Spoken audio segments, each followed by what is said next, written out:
J'espère que vous êtes nombreux à cette chaîne. Bienvenue à la chaîne officielle Shiny. Alors aujourd'hui, en principe, je n'aurais pas dû intervenir aujourd'hui parce que je me suis promis d'intervenir une fois toutes les semaines. Mais le jeu en vaut la chandelle, comme on dit. J'ai suivi l'interview de Madame Edith Kabangwala sur une chaîne sur YouTube. Elle était interviewée par Jean-Bruno Tagnin et ce qu'elle a dit m'a obligé à intervenir parce que ça me fait relever deux éléments importants qui étaient les objectifs de cette chaîne. Le premier élément, c'est que elle m'a réveillé un traumatisme de l'administration. Et le deuxième élément, c'est que elle me permet de donner la première clé de développement du Cameroun. En réalité, le traumatisme que Madame Kabangwala a réveillé en moi, c'est le traumatisme le plus fort que j'ai eu dans l'administration. C'était le contact avec les juristes.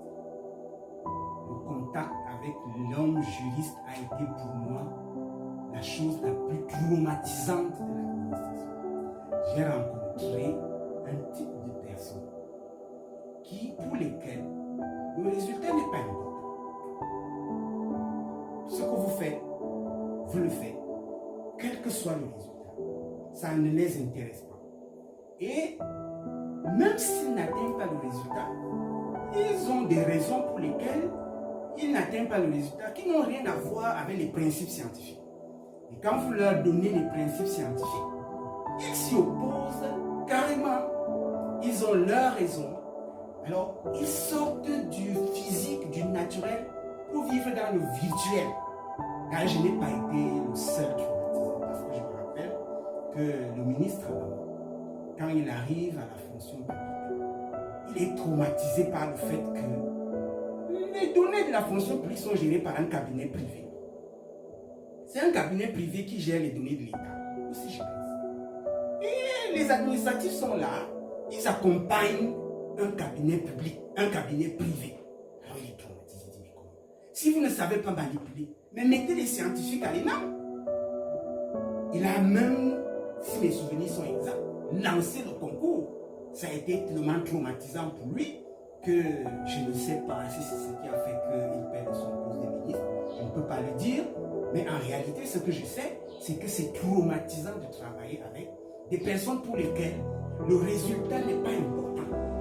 Et les raisons pour lesquelles le résultat n'est pas important, quand vous les leur donnez avec des démonstrations scientifiques, ils vous disent que vous n'allez pas refaire la loi, ils s'inventent des raisons et puis ils y restent complètement. Et ça, c'est ce qui m'a obligé la première fois à faire la recherche sur ces personnes. Alors, je me suis rendu compte que, en réalité, et c'est ça qui est important, le droit est la chose que l'Occident a utilisée pour dominer l'Afrique. La science qu'on appelle le droit est la chose que l'Occident a utilisée pour dominer l'Afrique. Comment j'y suis arrivé?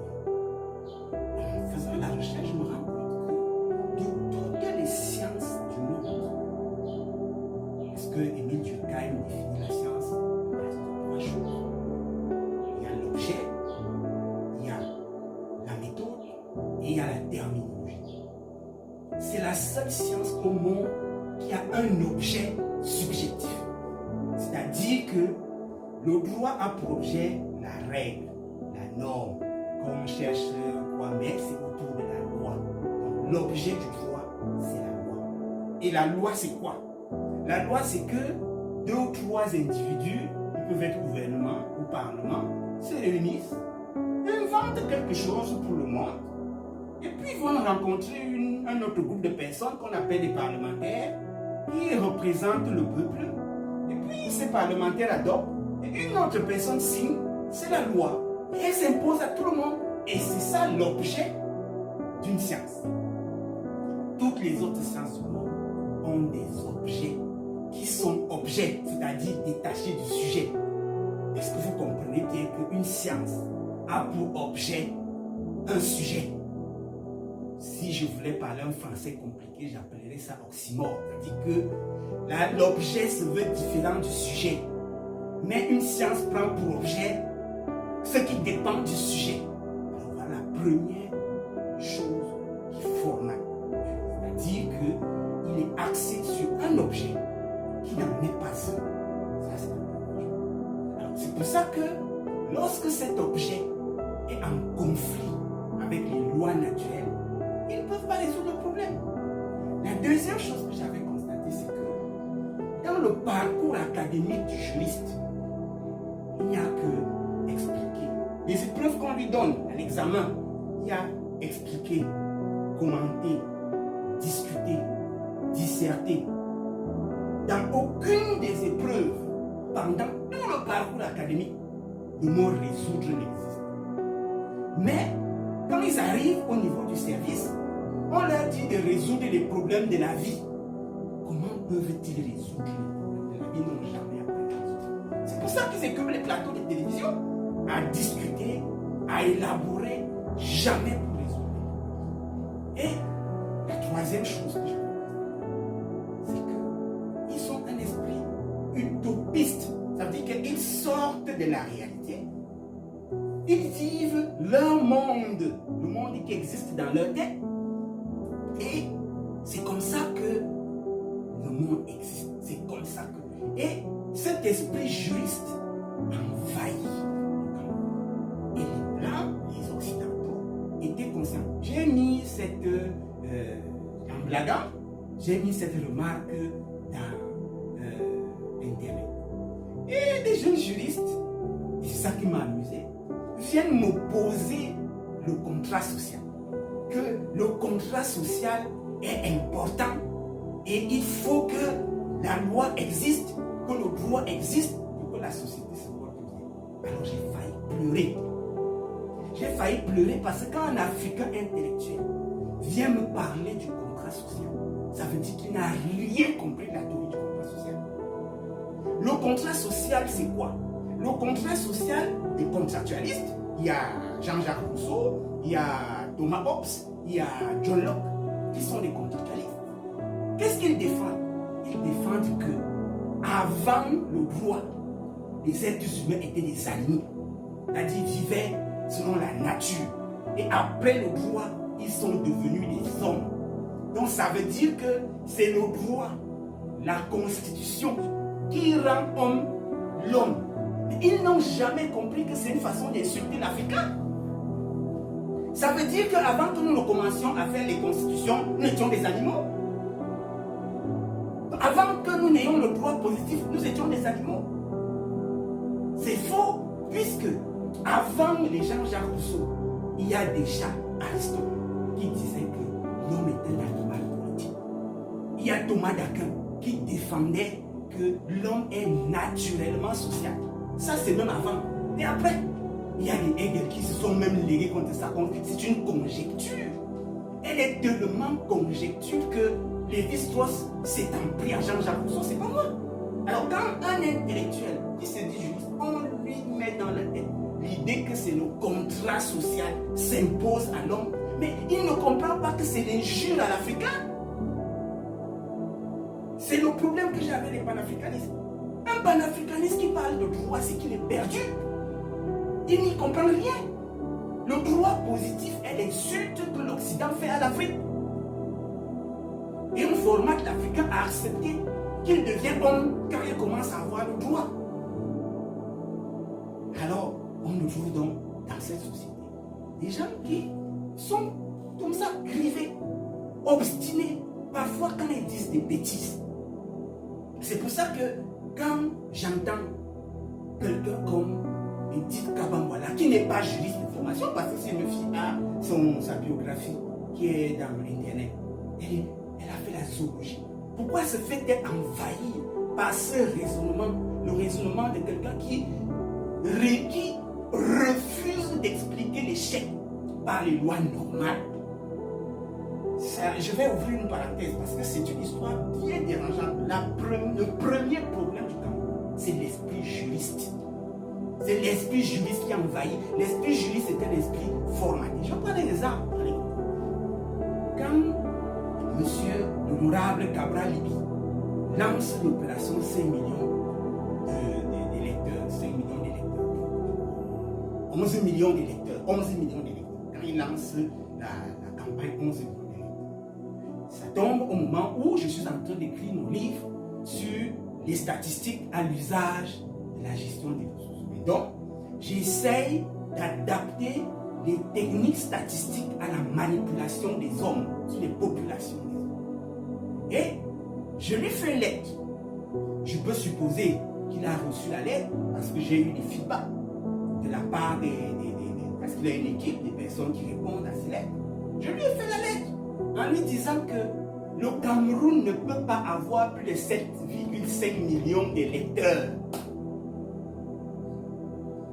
Statistiquement, c'est impossible. Et c'est impossible pourquoi?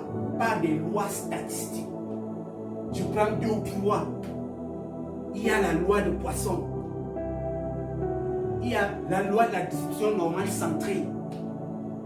Il y a la loi faible des grands nombres. Ces 3 lois permettent d'obtenir ce qu'on appelle l'intervalle de confiance. L'intervalle de confiance, c'est l'intervalle de distribution des caractères dans une population. Le fait d'être votant est un caractère. Et l'intervalle de confiance a montré ses preuves. C'est une technique scientifique qui permet de savoir quelle est la limite maximale et quelle est la limite inférieure que peut avoir une valeur dans une population. Et j'ai fait la simulation. J'ai fait cette étude quand j'écrivais le livre. Au Cameroun, avec la population qu'on a, on ne peut pas avoir plus de 7,5 millions d'électeurs. L'intervalle de confiance, pour que vous vous assurez, c'est ça qu'on utilise en médecine.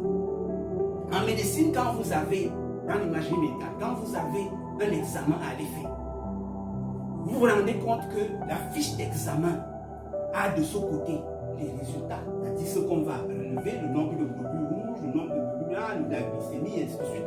C'est de ce côté. À côté, il y a un intervalle.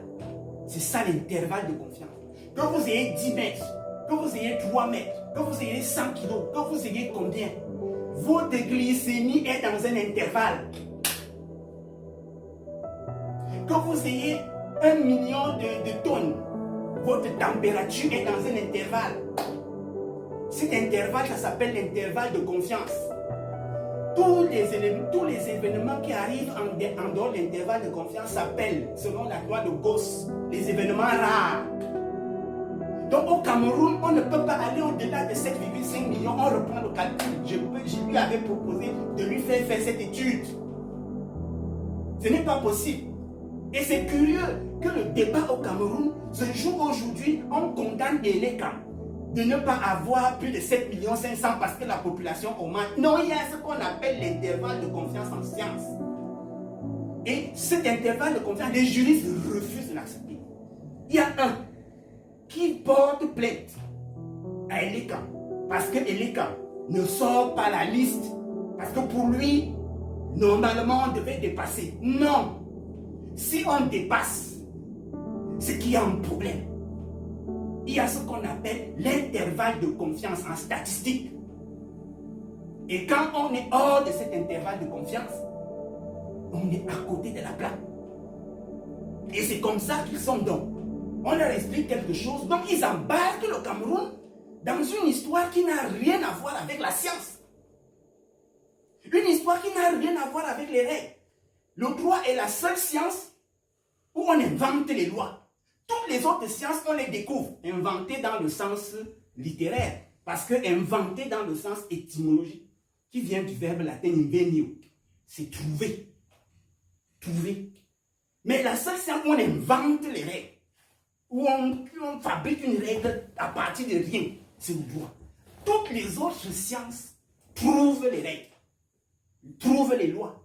Archimède, ce n'est pas Archimède qui a inventé la poussée d'Archimède. Archimède a constaté que quand il enfonçait un récipient dans l'eau, la quantité d'eau qui émerge correspond à la quantité de matière qui est immergée. Il l'a constaté et il a fait la formule. Ce n'est pas Einstein qui a inventé le mouvement de la masse. Einstein a constaté que la masse varie. Et nous avons la relativité restreinte. Ce n'est pas Marie Curie qui a inventé la radioactivité. Il s'est rendu compte que les plaques de photos étaient marquées. C'est comme ça qu'il invente la radioactivité. Ce n'est pas, on ne s'assoit pas dans un laboratoire, on écrit, on invente une loi. Les lois s'imposent à nous. C'est pour ça que les lois de l'État, les lois des juristes, on est obligé d'utiliser l'armée, on est obligé d'utiliser la police, on est obligé d'utiliser la justice pour imposer. La loi s'impose d'elle-même. Et ça, on ne peut pas mettre ça dans la tête des juristes. C'est pour ça qu'ils sont, quand on leur dit, la science dit que le nombre de lecteurs au Cameroun ne peut pas dépasser 7,5 millions. Et vous les des théories, non, vous n'allez pas inventer. Non, c'est scientifique. C'est pour ça que Mme Kabangwala, quand elle a dit que, elle a posé un problème. Elle dit que, depuis 2014, les Camerounais ont marre du régime de Paul Biya. Et elle dit que il est possible de faire tomber le régime. Il est possible de faire tourner le régime parce que les Camerounais doivent descendre dans la rue. Mais elle ne comprend pas pourquoi les Camerounais ne descendent pas dans la rue. Depuis 2000, les gens n'aiment pas, mais ne descendent pas dans la rue. C'est là que je n'ai rien compris, Madame Kabangwala. Vous avez deux propositions. La première proposition, c'est les Camerounais n'aiment plus le régime de Paul Biya. La deuxième proposition, c'est les Camerounais descendent dans la rue. Vous voulez que la première implique la deuxième. Madame Kabangwala, vous avez étudié, je suis sûr, vous avez fait zoologie, vous avez étudié en sciences ce qu'on appelle la table de vérité.